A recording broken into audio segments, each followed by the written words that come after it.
Hello friends, welcome to all of you. आज हम देखेंगे what is the use of top clause in SQL server. Let's say top 5, top 6। तो हम जब कभी भी सेलेक्ट स्टेटमेंट का यूज़ करते हैं एसक्यूएल सर्वर के अंदर, तो हमें कुछ सिलेक्टेड रिकॉर्ड ही, टॉप का रिकॉर्ड हमें सेलेक्ट करना होता है। सपोज अगर टेबल के अंदर more then 5000, more than lakh record है और हमें सिर्फ 10 रिकॉर्ड, 100 रिकॉर्ड ही चाहिए, देन हम टॉप क्लॉज का यूज़ करते हैं। सो मैं अभी डिटेल में बताऊंगा कि टॉप क्लॉज क्या होता है और इसका सिंटैक्स क्या होता है, यूज़ क्या होता है। अगर आपने चैनल को सब्सक्राइब नहीं किया है तो आप सब्सक्राइब कर लीजिए, बेल आइकन प्रेस कर लीजिए, सो दैट मेरे नए वीडियो का अपडेट आपको तुरंत मिल जाए। ओके, हम आगे बढ़ते हैं और देखते हैं कि टॉप क्लॉज क्या होता है और इसका यूज कैसे करते हैं। तो first of all, the SQL server top clause is use to limit the number of record return by SQL result set. So top clause का जो यूज होता है वो हम लिमिट करने के लिए यूज करते हैं, रिजल्ट सेट से रिकॉर्ड को लिमिट करने के लिए यूज करते हैं। अगर सपोज हमने एक स्टेटमेंट चलाया, एक क्वेरी लिखा, select asterisk from table name, and अगर टेबल के अंदर मोर देन 1000 रिकॉर्ड हो, मीन्स कहने का मतलब ये है कि बहुत ज़्यादा रिकॉर्ड हो और हमें सिर्फ कुछ सिलेक्टेड रिकॉर्ड, कुछ टॉप का 10 रिकॉर्ड या कुछ 20 रिकॉर्ड चाहिए, देन हम वहाँ पे टॉप क्लॉज यूज़ करते हैं। और अगर हमें वेयर कंडीशन के बेस पे चाहिए तो हम साथ में वेयर क्लॉज का भी यूज करते हैं। So when we use top clause with order by clause, then result set is limited by n number of ordered rows, otherwise top returns the n number of undefined order. So it means अगर हम top clause का use कर रहे हैं और अगर उसके साथ हमने ऑर्डर बाय क्लॉज का यूज नहीं किया है, देन जो एसक्यूएल सर्वर है वो अपने हिसाब से अनडिफाइंड ऑर्डर में कोई भी टॉप का 10 रिकॉर्ड्स, लेट से हमने टॉप 10 लिखा है तो कोई भी टॉप 10 रिकॉर्ड दे सकता है, किसी भी ऑर्डर में दे सकता है, उसका कुछ भी ऑर्डर नहीं होगा, वो अपने हिसाब से कुछ भी दे सकता है। लेकिन अगर हम ऑर्डर बाय क्लॉज का यूज कर रहे हैं सिलेक्ट के साथ, टॉप क्लॉज के साथ, देन हमें ऑर्डर को, डेटा को ऑर्डर करने के बाद टॉप का जितना भी हमें रिकॉर्ड चाहिए, 10 रिकॉर्ड चाहिए, 20 रिकॉर्ड चाहिए, तो वो हमें रिटर्न करता है। तो top clause is use to limit number of record in select command और use top to specify the row affected by insert, update और delete statement. So top clause का जो बेसिकली यूज होता है वो होता है कि limit number of record in select command. हम सेलेक्ट कमांड के अंदर नंबर ऑफ रिकॉर्ड हमें जितना चाहिए वो हम लिमिट करने के लिए टॉप क्लॉज का यूज करते हैं। इसके अलावा टॉप क्लॉज का use at the time of insert, update और डिलीट स्टेटमेंट के साथ भी हम कर सकते हैं। सो आज के वीडियो में हम देखेंगे कि सिलेक्ट स्टेटमेंट के साथ इसका यूज कैसे किया जाता है। इसके बाद मैं नेक्स्ट वीडियो लेकर आऊँगा जिसमें मैं बताऊँगा कि इंसर्ट, अपडेट और डिलीट स्टेटमेंट के साथ टॉप क्लॉज का यूज कैसे किया जाता है, उसका यूज क्या होता है। ओके, सो हम देखते हैं कि सिलेक्ट स्टेटमेंट के साथ टॉप क्लॉज का सिंटैक्स क्या होता है। सिंटैक्स जो होता है वो होता है सिलेक्ट टॉप, इसके बाद हम एक्सप्रेशन देते हैं। एक्सप्रेशन मीन्स यहाँ पे हम न्यूमेरिक वैल्यू डालते हैं, top, let's say top 5, then expression equal to 5, 10, अगर 10 रिकॉर्ड चाहिए तो टॉप 10 हम लिखेंगे। इसके बाद हम परसेंट का यूज करते हैं।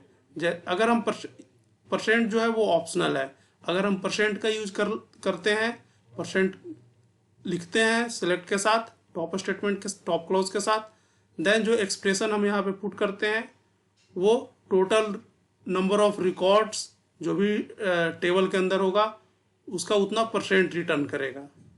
इसके बाद एक ऑप्शनल पैरामीटर और होता है यहाँ पे, विथ टाइज। विथ टाइज का मतलब ये होता है कि लेट से हमने लिखा कि टॉप 3, लेकिन जो तीसरा रिकॉर्ड है और जो भी हमने ऑर्डर वाइज यूज किया है उस ऑर्डर वाइज के बेस पे सेम रिकॉर्ड और भी हैं टेबल में, तो वो टॉप अगर हमने 2 लिखा है तो वो 2 से ज़्यादा रिकॉर्ड हमें रिटर्न कर सकता है। इसके बाद होता है फ्रॉम, इसके बाद हम पुट करते हैं टेबल नेम, इसके बाद अगर हमें कोई कंडीशन के बेस पे टॉप रिकॉर्ड चाहिए देन हम पुट करते हैं वेयर कंडीशन। इसके बाद ऑर्डर बाय क्लॉज का यूज किया जाता है।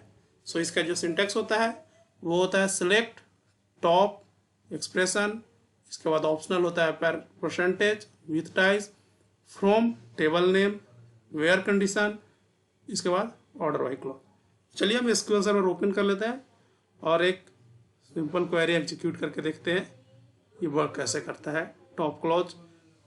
ओके सो गाइस ये मैंने एसक्यूएल सर्वर ओपन कर लिया एंड एम्प्लॉय टेबल आप देख सकते हैं टोटल जो एम्प्लॉय टेबल के अंदर रिकॉर्ड्स हैं वो 14 रिकॉर्ड हैं। ओके सो हम एक बार टॉप क्लॉज का यूज करके देखते हैं। सो हम लिखेंगे सिलेक्ट, इसके बाद टॉप, इसके बाद हमें देना होता है number numeric value, select top 5, इसके बाद हम लिखते हैं एस्ट्रिक, आप यहाँ पे कॉलम का नाम भी पुट कर सकते हैं जिस सीक्वेंस में आपको कॉलम चाहिए। इसके बाद हम देते हैं from then table name is employ. अगर हमें कोई वेयर कंडीशन पुट करना हो तो हम यहाँ पे वेयर कंडीशन यूज करेंगे, इसके बाद हम ऑर्डर बाय यूज करेंगे। सो अभी मैं बिना वेयर कंडीशन का एक बार एग्जीक्यूट करके देख लेता हूँ। So select top 5 asterisk from employ, तो आप देख सकते हैं टॉप 5 रिकॉर्ड हमें मिल चुका है एसक्यूएल सर्वर एम्प्लॉय टेबल से।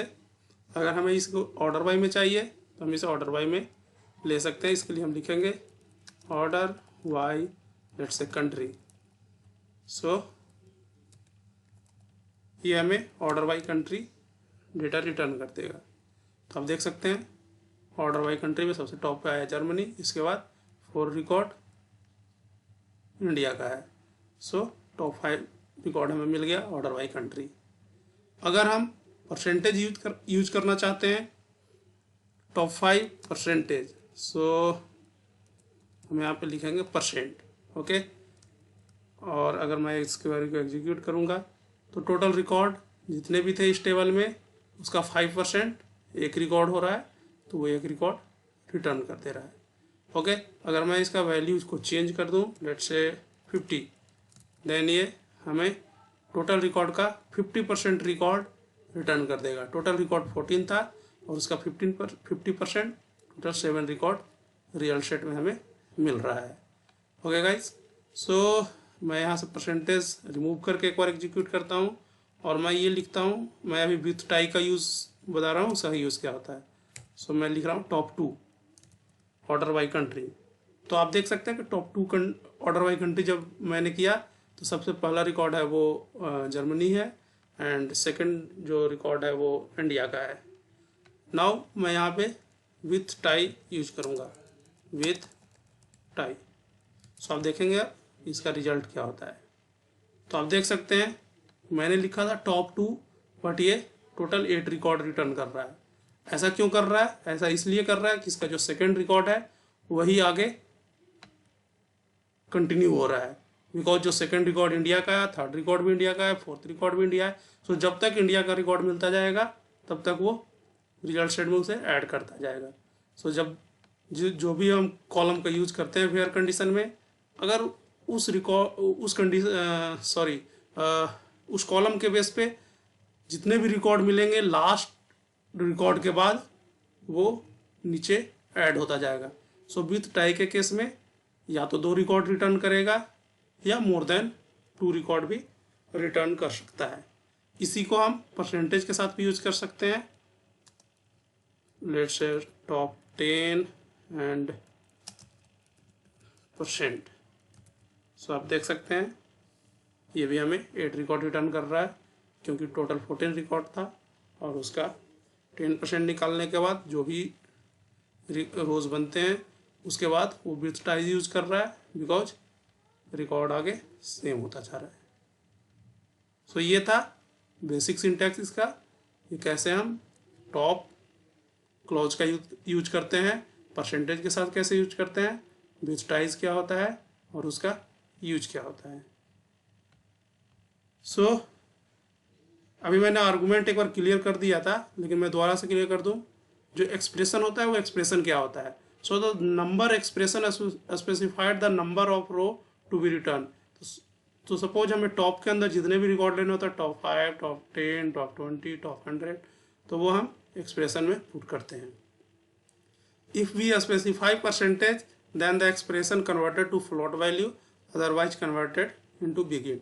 सो अगर हम परसेंटेज का यूज कर रहे हैं तो जो एक्सप्रेशन के अंदर जो भी हमने वैल्यू पुट किया होगा वो टोटल रिकॉर्ड का उतना परसेंट निकालने के बाद उसे फ्लोट में कन्वर्ट करेगा और इसके बाद रिकॉर्ड रिटर्न करेगा। लेकिन अगर हमने परसेंटेज यूज़ नहीं किया है देन वो इस रिकॉर्ड को, इस वैल्यू को बिग इंट में कन्वर्ट करेगा।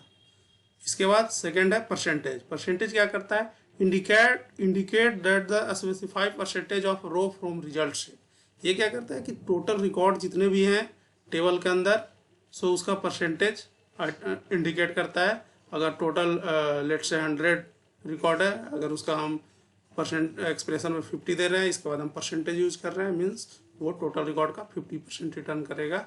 सो अगर 100 रिकॉर्ड है तो वो 50 रिकॉर्ड रिटर्न करेगा। Float value rounded up the next integer value. So जब परसेंटेज में कन्वर्ट करता है इस एक्सप्रेशन को, और अगर वो पॉइंट में जा रहा है तो सबसे पहले वो इस वैल्यू को फ्लोट में कन्वर्ट करता है, इसके बाद उसे राउंड अप कर देता है। इसके बाद हम देखते हैं विथ टाइज क्या होता है, मैंने एग्जीक्यूट करके क्वेरी के साथ भी बताया था। So with ties return 2 or more rows that tie at last record of result. जैसा कि मैंने बताया था, अगर लास्ट रिकॉर्ड के अंदर अगर रोज टाइज कर जाते हैं, सेम वैल्यू मिल जाता है आगे, तो वो जितना भी हमने टॉप के अंदर एक्सप्रेशन के अंदर वैल्यू जो पुट किया है उससे ज़्यादा रिकॉर्ड भी रिटर्न कर सकता है। लेकिन अगर हम विथ टाई यूज़ कर रहे हैं देन उस केस में ऑर्डर बाई क्लॉज यूज करना मैंडेटरी हो जाता है। सो जब भी हम कहीं भी टॉप क्लॉज का यूज़ करते हैं सेलेक्ट स्टेटमेंट के साथ, तो हमें हमेशा ऑर्डर बाई क्लॉज का यूज करना चाहिए। बिकॉज अगर हम ऑर्डर बाई क्लॉज का यूज नहीं करेंगे तो वो किसी भी ऑर्डर में अनडिफाइंड ऑर्डर में रिकॉर्ड रिटर्न कर देगा एसक्यूएल सर्वर। सो जब हम ऑर्डर बाई क्लॉज का यूज करेंगे तो वो जिस भी कॉलम पे हमने ऑर्डर बाई किया है उस कॉलम पे ऑर्डर करके टॉप रिकॉर्ड रिटर्न करेगा। सो गाइस, ये था एसक्यूएल सर्वर टॉप क्लॉज का पार्ट 1। मैं नेक्स्ट वीडियो में इसका पार्ट 2 लेकर के आऊँगा, जिसमें मैं बताऊँगा कि टॉप क्लॉज का यूज इंसर्ट, अपडेट और डिलीट स्टेटमेंट के साथ कैसे किया जाता है। Thank you guys, thank you very much.